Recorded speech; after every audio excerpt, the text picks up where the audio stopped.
What sacrifice did God make in order to come into this world as a man? That's right. And so we were going to look at, I read John 1, verse 1, and I think the break caught us right at John 1, verse 14. So over to you, Alex. Yeah, and we established in John chapter 1 that the Word is God. Yes, that's one of the names, logos in the Greek. It's where you get all the ologies at the end of things. I just blew it. Ology. Geology, not geography. Geography would be wrong. But he is the Word, the active principle in the universe, if the Greeks were to understand that word. But Jesus is the Word, and the Word is God. Is God. Yeah. Which, of course, brings us into a total other conversation on the divineness of Christ, the deity of Christ. Yeah, we could do some time on that. Yeah. One day, but so we drop down John chapter 1, verse 1. We drop down all the way to verse 14 because it gives us another piece of information pertaining to Christ or pertaining to the Word. And here's what it says, verse 14: "And the Word became flesh and dwelt among us."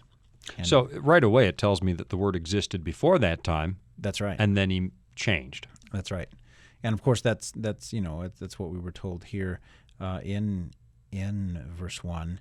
Verse 2, John chapter 1 verse 2 is also powerful. He was in the beginning with God. Right.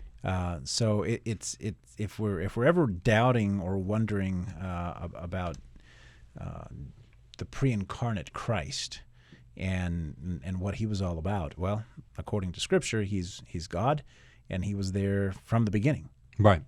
So the Word it was this Word, it was that God, the pre-incarnate Christ, who became flesh and dwelt among us, and we beheld his glory. The glory as the only begotten of the Father, full of grace and truth.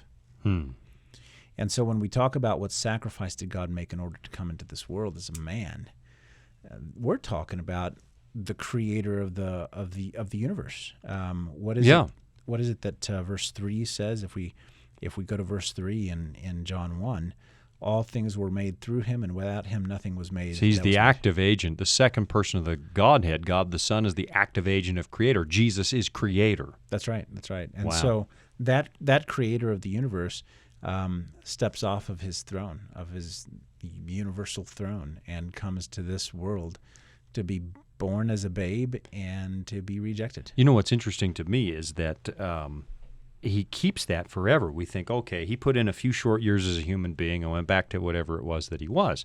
And he was returned to the glory that he had with the Father. He says so in John 17. But he chose to retain human shape forever. You know, when he comes back from the grave, he tells his disciples who are having trouble believing he's back, touch me, handle me. See, I'm not a spirit. I have flesh and bones.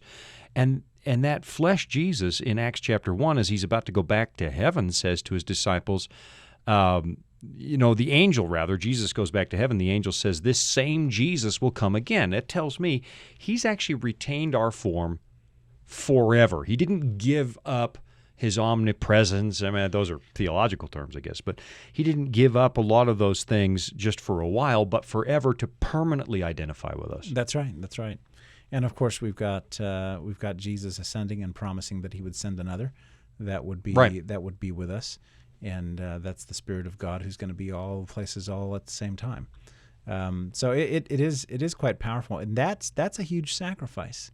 And it's hard for me to fathom because I'm not an all powerful God. No. I mean, would you become a garden slug to save the garden slugs that are out on the sidewalk after the rain? No, I wouldn't. And stay like them forever. No. But in essence, I mean, I'm not even sure that gets close to describing the disparity between God's holiness and our fallenness. But he loves us that much that he wants us to be with him. Yeah. And so he decides this is the sacrifice that I'm going to make.